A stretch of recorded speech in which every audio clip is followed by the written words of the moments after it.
Aujourd'hui, nous regardons le premier passage. Le premier passage, c'est Michée chapitre 5, versets 1 à 6, c'est sous le thème le retour du roi. Le grand thème, c'est la venue du roi.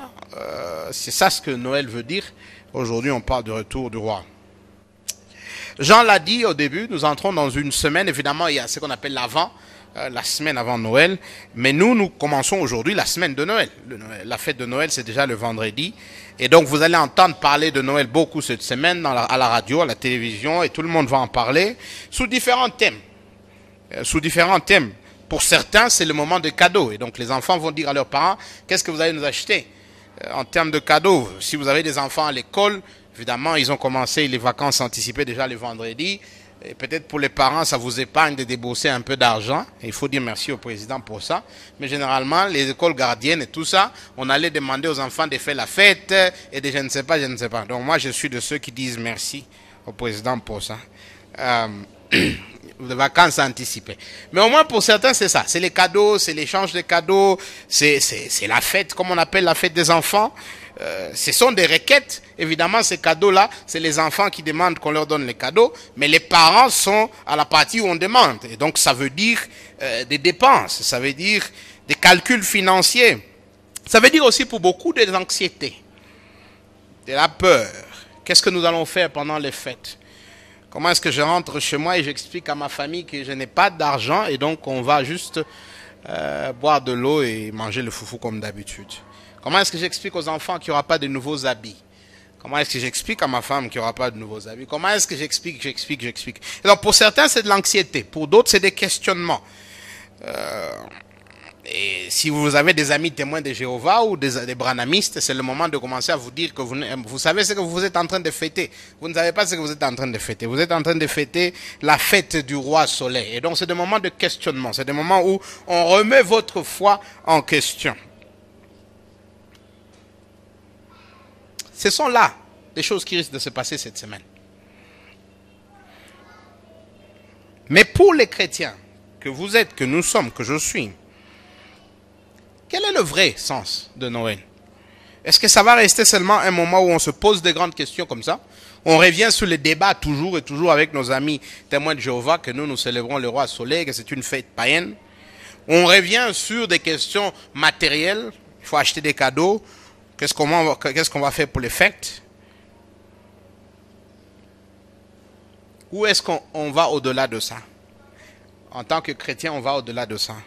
On s'arrête pendant un temps, on fait une pause pour être capable d'assimiler ces principes. C'est ce que nous allons essayer de faire pendant les 3 semaines qui viennent, avec 4 prédications. Évidemment, cette semaine, il y en a 2. Il y a un aujourd'hui, il y a un le vendredi, parce que nous serons avec les enfants ici. Et il y a un autre le samedi. Le dimanche, pardon. Pour nous, les prédicateurs, la semaine de Noël, c'est la plus chargée. 3 prédications en une semaine. Nous allons donc revenir sur le passage clé. Faire une pause pour réfléchir sur le vrai sens de Noël. C'est mon espoir, mon but. C'est que pendant que nous faisons cette pause, vous serez éduqués. Vous allez avoir un certain nombre d'informations. Et j'espère que ces informations sur le sens, le vrai sens de Noël, vont vous permettre de prendre des principes qui vont influencer votre vie. Que ce temps de Noël ne sera pas seulement un temps de questionnement, d'anxiété ou de discussion, mais ce sera plutôt un temps de méditation, d'introspection, de célébration de l'œuvre de Dieu. Un temps où l'on se redonne à Dieu. Un temps où l'on s'arrête et on dit « je recommence une nouvelle fois » sur base de gratitude par rapport à ce qu'il a fait. Je me suis toujours posé la question, pourquoi l'Église a décidé chaque année de créer cette tradition circulaire? Chaque année, on doit s'arrêter pendant un temps pour penser à cette réalité de la venue de Dieu, ce qu'on appelle l'incarnation. Pourquoi chaque année, on doit s'arrêter pour penser à la mort de Jésus que nous appelons la Pâque, la mort et la résurrection? Pourquoi l'Église a créé ce qu'on appelle les traditions? Et je pense que les traditions sont là pour nous aider à avoir un rythme cyclique dans l'année qui nous permet à des moments spécifiques de nous arrêter et de réfléchir sur les vrais enjeux, les vraies réalités qui sont peut-être des réalités invisibles, mais les vraies réalités du monde dans lequel nous vivons. Paul, quelque part, il dit, nous gardons nos yeux non pas sur ce qui est visible dans Corinthiens, mais sur ce qui est invisible. Et donc, quand nous nous arrêtons pour penser à la Pâque, c'est pour que nous nous focalisions aux réalités invisibles. Quand nous nous arrêtons pour penser à l'Avent et à Noël, c'est pour nous permettre de nous focaliser aux réalités invisibles. Pendant que tout le monde se focalise sur le visible, nous, on a le temps de réfléchir, de penser et de comprendre que le monde n'est pas ce qu'il y a. Que le monde a un sens plus grand, qu'il y a une réalité plus grande. Et j'espère que cette période de Noël, ce sera ça. C'est que vous allez vous arrêter pendant un temps et vous allez remarquer qu'il y a beaucoup plus de choses que ce que vous voyez. Et j'espère que ces réalités vont vous influencer à adopter une certaine attitude face au monde, face à votre propre vie. Et ce matin, c'est Michée chapitre 5. Alors si vous venez avec moi dans Michée chapitre 5, regardez le verset 2. C'est un verset que tout le monde lit souvent. Pardon, le verset 1. C'est un verset que tout le monde lit souvent pendant les fêtes de Noël. Vous allez le voir sur beaucoup de cartes, vous allez le voir sur tous les programmes chrétiens. Et toi, Bethléem Ephrata, petite entre les milliers de Juda, de toi sortira pour moi celui qui dominera sur Israël et dont l'origine remonte aux anciens temps, au jour d'éternité. C'est un message, qu'est-ce qu'il dit? Le message, il est simple, il dit Dieu va délivrer son peuple, Dieu va envoyer un roi qui va délivrer son peuple. Et Dieu va le faire d'une manière que personne n'attendait, d'une manière dont personne n'anticipait. Dieu va prendre la plus petite des villes, une des villes les plus insignifiantes, et en faire sortir un des rois les plus grands de toute l'histoire. On va revenir sur ces versets un peu plus tard, mais vous notez, il dit, et dont l'origine remonte aux temps anciens. C'est-à-dire le roi que nous avons entendu depuis Genèse chapitre 3 va venir d'une toute petite ville que tout le monde méprise. Mais le point, c'est que Dieu va envoyer un roi. Pourquoi Dieu va envoyer un roi? Pourquoi il va envoyer un roi? Eh bien, vous voyez, dans le chapitre 4, verset 14, il y a un contexte, n'est-ce pas? Le contexte, c'est évidemment le livre de Michée. On va revenir sur quelques versets. Mais regardez le verset qui précède le verset qui est là. Quand vous voulez comprendre le contexte d'un passage, il faut regarder les versets qui précèdent. Il dit, maintenant, fille de troupe, rassemble tes troupes, on nous assiège, avec la verge on frappe sur le joug du juge d'Israël. Fille de troupes, rassemble tes troupes, on nous assiège, avec la verge on frappe sur la joue du juge d'Israël. Le contexte dans lequel le peuple d'Israël se retrouve, c'est un contexte où ils sont sous l'emprise des ennemis. On nous assiège. On frappe sur la joue du juge d'Israël, c'est-à-dire le roi lui-même est touché, le roi lui-même est sous l'emprise d'une puissance étrangère. Qu'est-ce qui s'est passé pour que le peuple de Dieu soit sous l'emprise d'un autre peuple? Qu'est-ce qui s'est passé pour qu'Israël devienne l'esclave? Et nous savons, si vous comprenez un peu l'histoire d'Israël, c'est que le prophète est en train de dire ce qui va se passer, et il dit à un certain moment, Dieu va vous amener en exil. Mais qu'est-ce qu'ils ont fait? Chapitre 1, Michée chapitre 1. La parole de l'Éternel fut adressée à Michée de Moreh-Sèche, au temps de Jotam, d'Akaz et d'Ézéchias, roi de Juda, prophétie sur Samarie et sur Jérusalem. Et donc on nous donne le contexte historique, c'est pendant les règnes de Jotam, d'Akaz et d'Ézéchias. C'était des rois du royaume du sud qu'on appelait le royaume de Juda. Et la prophétie, elle s'adresse au royaume de Samarie, c'est-à-dire le royaume du nord, et au royaume du Juda, le royaume du sud. Voici ce que le prophète dit. Il dit, écoutez, vous tous peuples, sois attentifs, terre, et ce qui est en toi, que le Seigneur l'Éternel soit témoin contre vous. Le Seigneur qui est dans le palais de sa sainteté. Car, verset 3, voici l'Éternel sort de sa demeure. Il descend et il marche sur la hauteur de la terre. Sous lui, les montagnes se fondent, les vallées s'en trouvent, comme la cire devant le feu, comme l'eau qui coule sur une pente. Et tout cela à cause du crime de Jacob, à cause des péchés de la maison d'Israël. Quel est le crime de Jacob? N'est-ce pas Samarie? Quels sont les hauts lieux de Juda? N'est-ce pas Jérusalem? Je ferai de Samarie un monceau de pierre dans le champ, un lieu pour planter de la vigne. Je précipiterai ces pierres dans la vallée. Je mettrai à nu ses fondements. Et il continue. Quel est le contexte? Eh bien, le contexte de la prophétie de Michée, c'est le contexte d'un peuple qui a décidé de se rebeller contre Dieu. C'est un peuple qui a décidé de rejeter les lois de Dieu. C'est un peuple qui a décidé de ne plus vivre sous l'autorité de Dieu. Verset 5. Versets 6 et 7. Et donc, qu'est-ce qu'il y a maintenant? C'est que Dieu vient en jugement. On a l'image ici de Dieu qui quitte son trône et qui vient pour juger son peuple. Et donc, l'exil du verset 14, chapitre 4, l'exil dont on nous parle, c'est une conséquence du rejet de l'autorité de Dieu. C'est que quand Israël rejette Dieu, alors Dieu l'amène en captivité. Dieu le punit. Dieu met son jugement sur lui. Verset 14, chapitre 1er, verset 14. Regardez ce qu'il dit. C'est pourquoi tu renonceras à Moresh Gath. Les maisons d'Akib seront une source trompeuse pour le roi d'Israël. Je t'amènerai un nouveau maître, habitante de Marécha. La gloire d'Israël s'en ira jusqu'à Adoulam. Rase-toi, coupe ta chevelure à cause de tes enfants chéris. Rends-toi chauve comme l'aigle, car ils s'en vont en captivité loin de toi. Le contexte, c'est que le peuple est sous le châtiment de Dieu. Le peuple a péché et le peuple donc subit la punition de Dieu. Mais est-ce que le peuple va subir la punition de Dieu éternellement? Non. C'est là où maintenant le chapitre 5 intervient. À partir déjà du chapitre 4, 5 et 6, on voit les promesses de Dieu. On voit Dieu qui dit, après vous avoir châtié, je viendrai vous délivrer. Et je veux vous délivrer au travers un roi. Je veux amener un roi. Je veux susciter un roi. Ah, c'est important. C'est très, très, très important pour nous. Pendant tout le temps où nous allons parler de Noël, de comprendre cette réalité. C'est que ce même contexte dans lequel Israël se retrouvait, c'est une image du contexte dans lequel l'humanité tout entière se retrouve. C'est qu'à un moment, l'humanité, le monde entier a décidé de rejeter Dieu. Et on le voit dans plusieurs endroits. Genèse chapitre 3, on le voit dans Romains chapitre 1, on le voit dans Romains chapitre 3. Tous ont péché et sont privés de la gloire de Dieu. Le monde a décidé, Romains 1, 18 et la suite, a décidé de ne pas honorer Dieu comme il est Dieu. Ça, c'est la réalité dans laquelle nous sommes.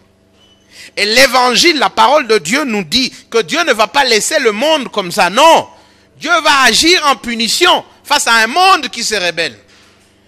Et la punition, on nous l'a déjà dit depuis Genèse chapitre 3, c'est la mort. Tous sont privés de la gloire de Dieu. Hébreu nous dit, c'est pourquoi tout humain mourra et après la mort fera face au jugement. Si vous comprenez que l'humanité se retrouve en danger en dehors du salut de Dieu, alors vous comprendrez le sens important de l'incarnation, de la venue de Dieu comme un homme, de la venue de Jésus comme le roi pour sauver le monde. Si vous comprenez la première partie, c'est-à-dire la mauvaise nouvelle, la partie où le monde est perdu sans l'intervention de Dieu, alors ce sera facile de comprendre pourquoi c'est important de s'arrêter une fois l'an et de considérer le grand salut de Dieu. Parce que sans la venue de ce Jésus, sans la venue de ce roi, le monde était perdu éternellement. Moi et toi, nous étions perdus éternellement. Moi et toi, nous étions dans une situation désespérée, dans une situation sans issue. Et il y fallut l'intervention divine. Il y fallut l'intervention de Dieu. Quand nous nous arrêtons pendant ces quelques semaines pour réfléchir sur Noël, c'est important de comprendre un certain nombre de principes. De la même façon que Dieu dit, je vais susciter un roi. C'est de la même façon que Dieu a suscité son Fils, l'a envoyé pour qu'il vienne mourir à la croix pour nous. Mais c'est de la même façon qu'il est fait aujourd'hui, 2000 ans plus tard. Il n'y a pas des gens qui viennent au salut sans l'intervention de Dieu. Il n'y en a pas. On aura le temps de voir dans Jean 10, et ainsi de suite. Il n'y en a pas qui viennent au salut sans l'intervention de Dieu. Et donc, pendant que nous nous arrêtons et nous célébrons notre propre salut, Pendant que nous nous arrêtons et nous avons des attitudes de gratitude envers Dieu, nous disons merci pour avoir envoyé ton Fils nous sauver. C'est aussi un bon moment pour nous arrêter et de dire, Seigneur, interviens dans ceux qui sont loin de toi. Parce que si toi tu n'interviens pas, ces gens ne reviendront pas à Christ. Ces gens vont rester désespérés jusqu'à la fin des temps. C'était curieux, pendant ces lectures, j'étais en train de lire Apocalypse, je crois 9 ou quelque chose comme ça. Je crois que c'est Apocalypse 9. Et c'est curieux, on ne va pas le lire parce qu'on n'a pas beaucoup de temps. Dans Apocalypse 5, 6, 7, je pense, on commence déjà à donner ce qu'on appelle les différents sceaux et les sceaux. Et chaque sceau vient avec des jugements. Et dans Apocalypse 9, à la fin, non, peut-être allons là-bas, c'est mieux, comme ça vous pouvez voir pour vous-même.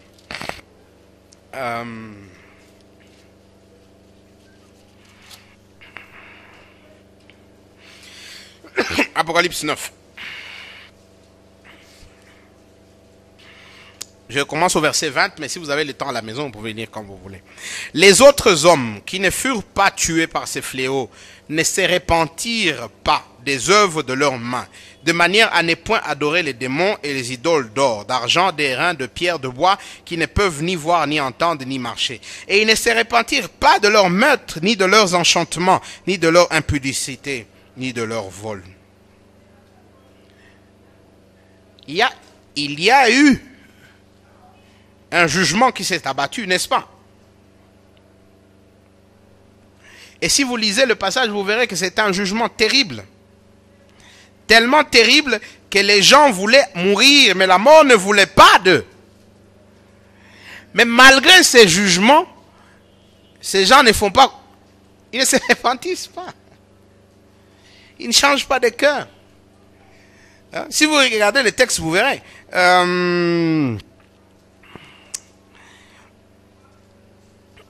Prenez le temps à la maison de lire, vous-même, vous verrez. Mais les gens ne se repentissent pas. Pourquoi ils ne changent pas? Pourquoi après avoir subi des scorpions qui vous mordent et vous voulez mourir, vous ne voulez pas? Vous montez sur les montagnes et vous vous jetez, mais après vous tombez, mais vous ne mourrez pas. Et ces gens refusent de se repentir. Parce que la repentance, c'est l'œuvre de Dieu. Parce que si Dieu ne travaille pas dans votre cœur, vous n'allez pas vous repentir. Vous n'allez pas changer. Et donc j'espère que non seulement pendant ce temps, nous allons dire merci à Dieu pour notre propre salut, mais ce sera un moment d'implorer pour le salut des autres. Parce que si Dieu n'intervient pas, même les plus grands malheurs de ce monde ne vont pas les faire changer. Au contraire, certains même quand ils frôlent la mort, ils deviennent encore plus pécheurs et plus endurcis à la parole de Dieu qu'ils ne l'étaient avant. Au contraire, certains même quand ils fréquentent l'église, ils deviennent de plus en plus endurcis et plus religieux au lieu de devenir plus chrétiens. Parce que la repentance est un don. C'est un don de Dieu. Voilà, 3 points. Le roi qui vient. Qui est ce roi? Deuxième, quelles sont les réalisations de ce roi? Et 3, nous allons essayer d'appliquer. Le premier point, c'est qui est ce roi qui vient? Le verset premier que nous avons là. Qui est ce roi qui vient? Il dit, et toi Bethléem Ephrata, petite entre les milliers de Juda, de toi sortira pour moi celui qui dominera sur Israël et dont l'origine remonte aux temps anciens. Qui est ce roi? Eh bien, il nous dit, de toi sortira pour moi celui qui dominera sur Israël. Ce sera un roi, ce sera un gouverneur, ce sera quelqu'un qui va dominer, ce sera quelqu'un qui sera nanti d'un certain nombre de pouvoirs. Ce ne sera pas un ami qui vient se promener, ce sera un roi qui vient ordonner. Ce sera un roi à qui il faut de l'obéissance. Et regardez, il dit ceci, dont l'origine remonte aux temps anciens, au jour de l'éternité.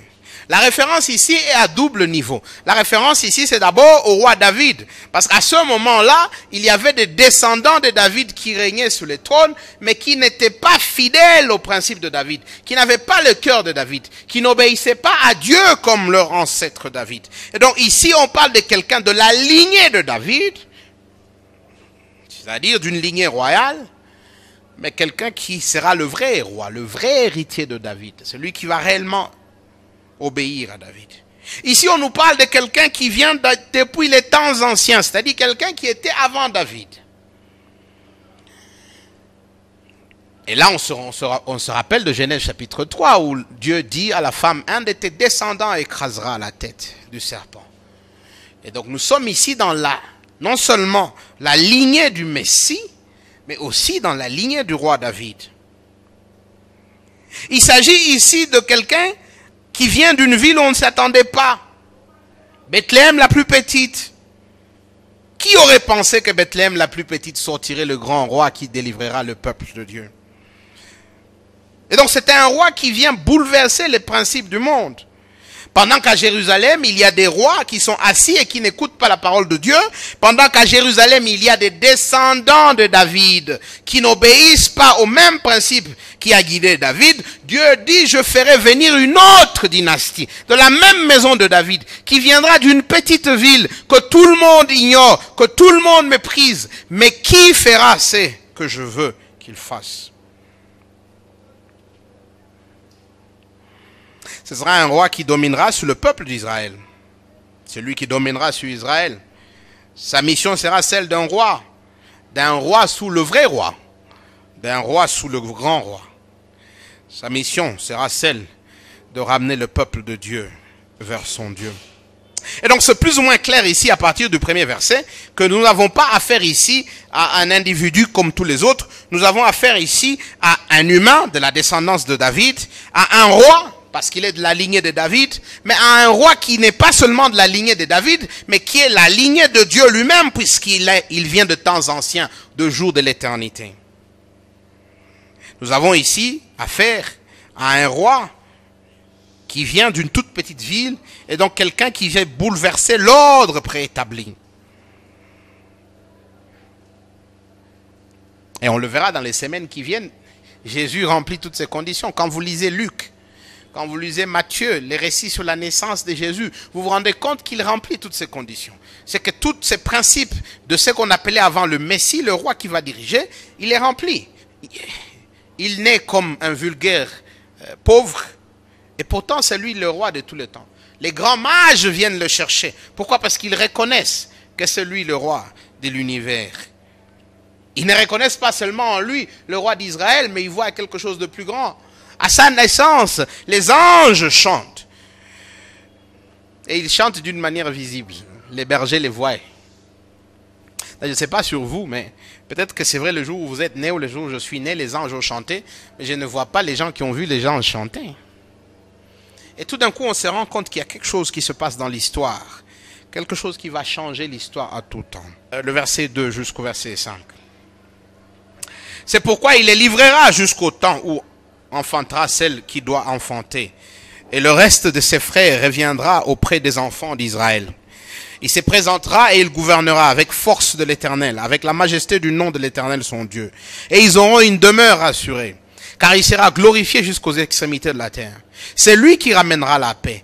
Lorsque la Syrie viendra dans notre pays et qu'il pénétrera dans nos palais, nous ferons lever contre lui 7 pasteurs et 8 princes du peuple. Ils feront avec l'épée leur pâture du pays d'Assyrie et du pays de Nimrod, au-delà de ses portes. Il nous délivrera ainsi de la Syrie lorsqu'il viendra dans notre pays et qu'il pénétrera dans notre territoire. Qu'est-ce que ce roi fera une fois qu'il sera là? On a ici 3 grandes choses que ce roi fera. On regarde le verset 2. Il dit quoi? C'est pourquoi il les livrera jusqu'au temps où enfantera celle qui doit enfanter. Et le reste de ses frères reviendra auprès des enfants d'Israël. La première des choses que ce roi fera, c'est qu'il va rassembler la famille de Dieu. Il va rassembler les enfants d'Israël partout où ils seront. Il va rassembler les enfants de Dieu partout où ils seront. J'en parlais tantôt un peu plus.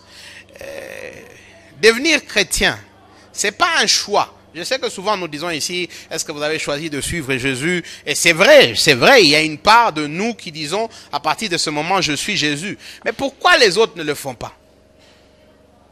Pourquoi certains même qui sont des évêques, de je ne sais pas quoi, ne reviennent pas vers Christ réellement? Ils gardent la forme, mais au fin fond de leur cœur, ils ne le font pas. Pourquoi? Parce qu'en fait, ce ne sont pas des enfants de Dieu. Jean chapitre 10. Et ce sont, je sais, que des vérités que des gens n'aiment pas entendre, mais malheureusement, c'est comme ça. Il y a ce que la Bible parle de ce que nous appelons le principe de l'élection. Jean chapitre 10.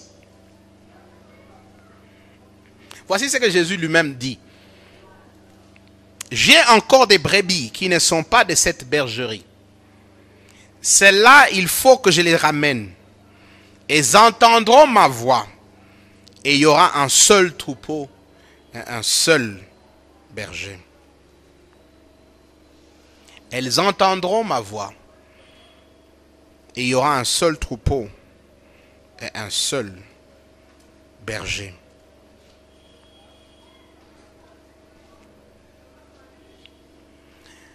Qu'est-ce que Jésus est en train de nous dire ici? Que comme le prophète Michel a prophétisé, il rassemblera les enfants d'Israël.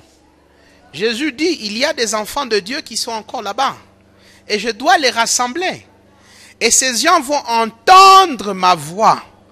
Et ils vont rentrer à la maison. Ils vont entendre la parole de l'évangile.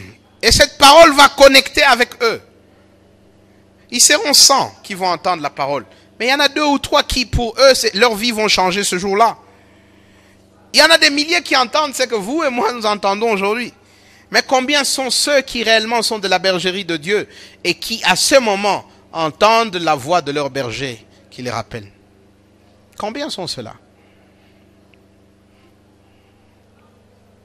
Il va rassembler les enfants de Dieu. Il y a des enfants de Dieu dans la ville de Bukavu. Il y a des enfants de Dieu en République démocratique du Congo. Et ces gens-là, quand vous leur parlez de Dieu, quand vous leur parlez de ce que Jésus a fait, quelque chose se passe en eux. Quelque chose se passe dans leur cœur. Ils entendent quelque chose qui les appelle. Et ils répondent à l'appel du roi. Cela explique, par exemple, pourquoi vous avez déjà parlé de l'évangile à 10 de vos amis, mais il y en a que peut-être un seul qui semble avoir compris. Vous avez parlé de l'évangile encore et encore à plusieurs membres de vos familles, et il n'y en a qu'un seul peut-être qui a compris. Celui qui a entendu la voix, c'est celui qui fait partie de ce troupeau. C'est celui qui fait partie de cette bergerie. Il entend la voix de son maître et il rentre au bercail. Ça, c'est la première des choses. C'est que Jésus vient et il vient pour rassembler le peuple de Dieu. Il vient pour ramener le peuple de Dieu. Et le peuple de Dieu, il y en a de toutes les langues, il y en a de toutes les races, il y en a de toutes les natures. La deuxième des choses qu'il vient faire, et on le voit, verset 3, il se présentera et il gouvernera avec la force de l'Éternel, avec la majesté du nom de l'Éternel. Il vient conduire, il vient diriger le peuple de Dieu, en bon berger, en bon roi. Verset 3, il dit, ils auront une demeure assurée, car il sera glorifié jusqu'aux extrémités de la terre.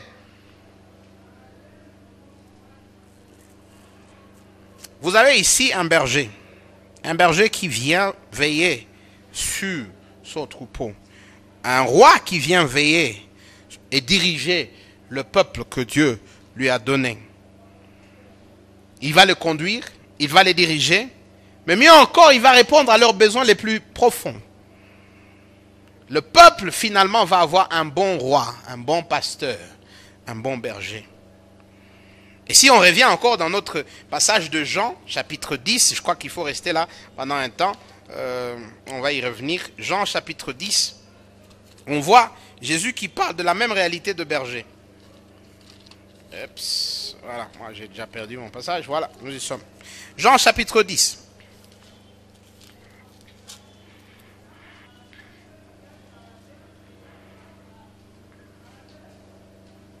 Je commence au verset 7. Le verset que je vis, c'est le verset 14, je commence au verset 7. Jésus leur dit, en vérité, je vous le dis, je suis la porte des brebis. Tous ceux qui sont venus avant moi sont des voleurs et des brigands. Mais les brebis ne le sont pas. Les brebis ne les ont pas écoutés, pardon. Je suis la porte. Si quelqu'un entre par moi, il sera sauvé. Il entrera et il sortira. Il trouvera du pâturage. Le voleur ne vient que pour dérober, égorger et détruire. Moi, je suis venu afin que les brebis aient la vie et qu'elles soient dans l'abondance. Je suis le bon berger. Le bon berger donne sa vie pour ses brebis. Mais les mercenaires qui n'est pas le berger et à qui n'appartient pas les brebis voient venir le loup, abandonnent les brebis et prennent la frite.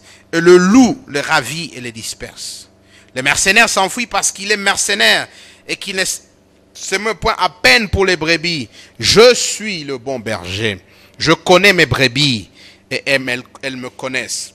Et comme le Père me connaît et comme je connais le Père, je donne ma vie pour mes brebis. Jésus se présente en pasteur, en berger, qui prend sur lui tout ce dont il est nécessaire afin de s'assurer que son peuple non seulement revienne, mais qu'ils soient en sécurité, qu'ils aient tout ce dont ils ont besoin. C'est pourquoi David s'exclame dans le psaume 23, « Le Seigneur est mon berger, je ne manquerai de rien. » C'est ça la tâche du Messie. C'est de venir et de veiller sur le peuple de Dieu, de leur donner tout ce dont ils ont besoin pour vivre pour Dieu, pour vivre avec Dieu. Mais ça ne suffit pas. La dernière chose qu'il nous dit ici, c'est qu'il va les protéger contre tous les dangers. Verset 4. C'est lui qui ramènera la paix lorsque Assyrie viendra dans notre pays et il pénétrera dans nos palais. Nous ferons lever contre lui 7 pasteurs et 8 princes de peuple. Ils feront avec l'épée leur pâture des pays d'Assyrie et du pays de Nimrod au-delà de ses portes. Et il nous délivrera ainsi de l'Assyrie lorsqu'il viendra dans notre pays et qu'il pénétrera sur notre territoire. Devant le danger, qui protège le peuple? Et voilà, le roi, il veille sur son peuple, il les protège, il ramène la paix. Est-ce que la paix veut dire qu'il n'y a pas de danger? Il y a des dangers, mais il protège son peuple contre ses ennemis. Et je crois que vous l'avez vu dans Jean 10, n'est-ce pas? Le vrai berger n'est pas comme le mercenaire. Les mercenaires, devant les dangers, ils fuient. Mais le vrai berger protège sa troupe, protège ses brebis jusqu'au point d'endurer la mort. C'est curieux, le passage que nous allons étudier à la fin du mois de janvier, le 31, Romains chapitre 8. Nous sommes plus que vainqueurs. C'est ça ce que Paul dit. Et quand vous lisez Romains 8, 28 à 30, quelle assurance! L'assurance que Paul démontre. Pourquoi il démontre une telle assurance dans un monde aussi incertain? C'est à cause de sa relation avec Jésus. Vous voyez, le roi est venu nous rassembler. Le roi est venu nous protéger. Le roi est venu veiller sur nous comme un bon berger. Et donc, nous ne devons plus avoir peur des ennemis, nous ne devons plus rester errants, nous ne devons plus vivre comme si nous n'avions pas quelqu'un qui veille sur nous. Paul plus tard parlera de vivre dans un esprit d'esclaves, comme des esclaves qui n'ont pas ce dont ils ont besoin. Nous ne sommes plus des esclaves, nous sommes des gens libres, libres parce que Dieu nous a envoyé un roi veiller sur nous, nous garder et nous protéger. Alors, pour terminer, quelques réflexions. À partir de Michée chapitre 5, on comprend un certain nombre de prophéties sur le Messie. Des choses que le Messie doit faire, les choses que Jésus doit faire. Alors si telles sont ces choses qu'il doit faire, et donc c'est important pour nous de nous arrêter pendant cette saison et de nous poser la question de savoir, est-ce que réellement ces vérités sont vraies dans notre vie? Est-ce que réellement ces principes sont vrais dans notre vie? Qu'est-ce que nous pensons du vrai sens de Noël? Est-ce que nous pensons que c'est le retour du roi? Que finalement, je ne dis pas seulement la venue du roi, je parle du retour. C'est-à-dire le roi que Dieu avait promis depuis Genèse 3, finalement, le voilà. Et il vient nous rassembler. Il vient nous veiller sur nous. Et il vient nous sécuriser. Il vient nous sortir du péché et nous amener dans le royaume de Dieu. Est-ce que c'est ça notre sens? Parce que si c'est comme ça que nous comprenons les choses, alors laissez-moi vous inviter. Prenons cette période pour grandir dans notre foi, dans notre relation avec ce roi. Pourquoi par exemple ne pas vous dire que pendant cette semaine, jusqu'à la fin de l'année, vous allez intentionnellement prendre du temps pour méditer sur Jésus, sur ce qu'il est venu faire et sur l'impact sur votre vie. Vous allez intentionnellement vous poser la question, est-ce que c'est vrai que c'est Jésus est réellement mon roi?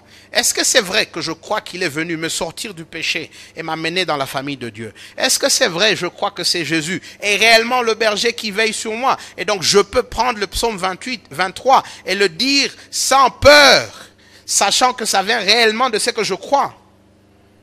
Est-ce que je crois que c'est Jésus me garde, comme il le dit dans Jude, il est capable de vous garder jusqu'à la fin de temps?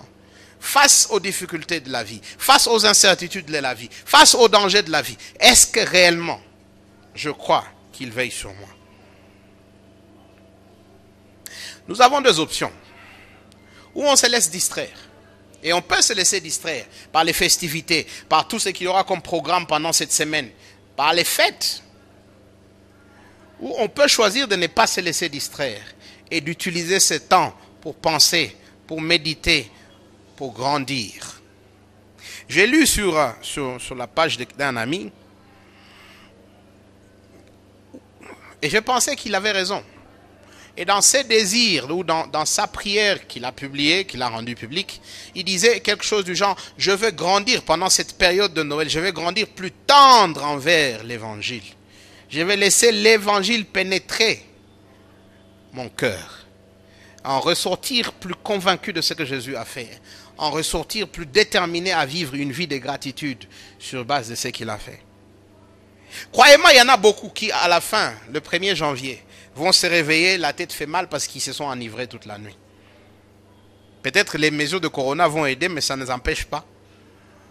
Il y en a qui, à la fin de l'année, au début de l'année, le 1er janvier, vont être plus, je dirais, comment on dit ça? En anglais, on dit broke. Ils vont avoir moins d'argent qu'ils avaient avant. Comment on dit encore? Plus, pardon? Non, pas brûlé, mais plus fauché. Voilà le terme. Il y en a qui seront plus fauchés. C'est-à-dire, vous avez terminé l'année avec $200 et à la fin, vous commencez l'année avec moins $100. Crise. Il y en a qui vont terminer l'année avec beaucoup de peur et qui vont commencer l'année avec beaucoup d'incertitude. Vous, la vôtre, vous allez la commencer comment? Eh bien, moi, je vous souhaite, et j'espère réellement, que vous allez intentionnellement prendre du temps pour peut-être dire, je commence mon année avec un cœur plus tendre envers l'évangile. Un cœur qui comprend réellement ce que Dieu a fait pour moi. Un cœur déterminé à vivre sous le roi que Dieu a envoyé. Le choix, il est le vôtre. Le bruit, il y en aura. Les besoins, il y en aura. Les demandes, il y en aura. L'anxiété, il y en aura. Mais le choix est le vôtre. De choisir, de faire de Jésus le centre de tout ce qui va se passer. Et à la fin de ces 2-3 semaines, d'en ressortir plus proche, plus tendre, plus ferme dans votre foi et plus que déterminé à vivre pour lui. D'en ressortir avec un espoir, puisque Noël c'est l'espoir. C'est l'espoir que réellement Dieu va sauver ceux qui sont à lui. D'en ressortir avec plus d'espoir. Sachant que Dieu viendra chercher ceux qui sont à lui. Quel sera votre choix? Quel sera votre choix?